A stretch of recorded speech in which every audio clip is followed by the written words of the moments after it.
ایک یہ بچی نے کویسچن کیا تھا کہ اگر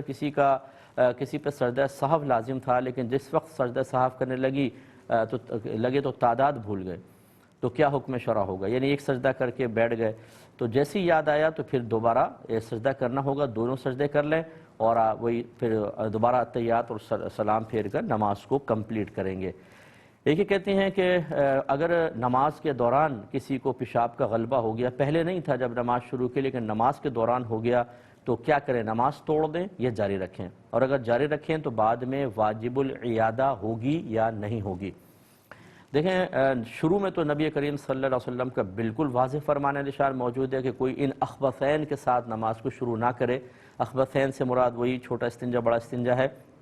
تو پھر تو پہلے وضو کرنا ہوگا، چاہے جماعت بھی نکل جائے پھر آپ جماعت میں شامل ہو یا نماز پڑھیں گے۔ لیکن اگر دوران نماز ایسا ہو جاتا ہے تو پھر بہرحال حکم شرعی ہوگا کہ آپ فوراً نماز توڑ دیں۔ اگر وقت میں قلت نہ ہو تو جا کے وضو کریں اور نماز کو دوبارہ نئے سرے سے پڑھیں۔ وقت میں قلت کی مثال جیسے آپ آخری وقت میں فجر کے آخری وقت میں اٹھے، 3-4 منٹ باقی تھے، اگر آپ پیشاب بھی کرتے پھر وضو کرتے تو شاید بہت ٹائم لگ جاتا، آپ نے جا کے ڈائریکٹ وضو کیا اور نماز شروع کر دی۔ پہلے اتنا غلبہ نہیں تھا لیکن نماز شروع کرنے کے بعد بہت زیادہ غلبہ ہوا۔ اب آپ گمان کرتے ہیں کہ اگر میں نماز توڑ دیتا ہوں تو پھر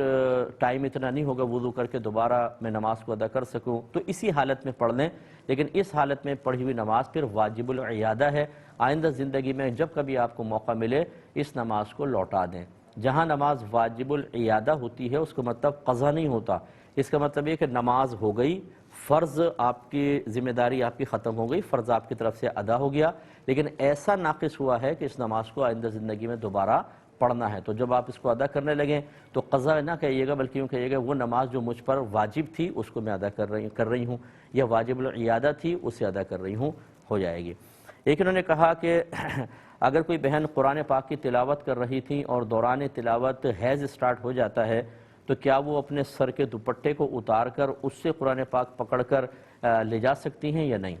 تو جی بالکل لے جا سکتی ہیں، کیونکہ حکم شرع یہ ہے کہ جس وقت انسان بے وضو ہو یا حالت جنابت میں یا کوئی بہن حالت حیض و نفاس میں ہو تو قرآن پاک کو بغیر حائل کے، بغیر کسی رکاوٹ کے چھونا منع ہے، اور وہ حائل یا رکاوٹ ایسی ہونی چاہیے جو نہ قرآن کا لباس ہو نہ اس عورت کا لباس ہو۔ جیسے ایک رومال پکڑ لیا، رومال سے قرآن پاک کو اٹھا لیا، اگر اوڑھے ہوئے دوپٹے سے اٹھائیں گی اس کے کنارے سے تو یہ اپنے لباس سے اٹھائے، یہ ایسا ہی ہے جسے ہاتھ سے اٹھایا، اسی لیے دستانوں سے پکڑنا قرآن پاک کو منع ہوتا ہے۔ ہاں اگر اس سر سے دوپٹہ اتار دیں گی اب یہ ان کا لباس نہیں کہلائے گا، اب اس کے کنارے سے پکڑ لیں، یہ ایسی ہے جیسے رومال سے آپ نے پکڑ لیا یا جزدان میں قرآن لپٹا ہو تو اس کو پکڑ لیا، تو پھر اس کی گنجائش نکلے گی، تو لہٰذا آپ کا مسئلہ بالکل ٹھیک ہے۔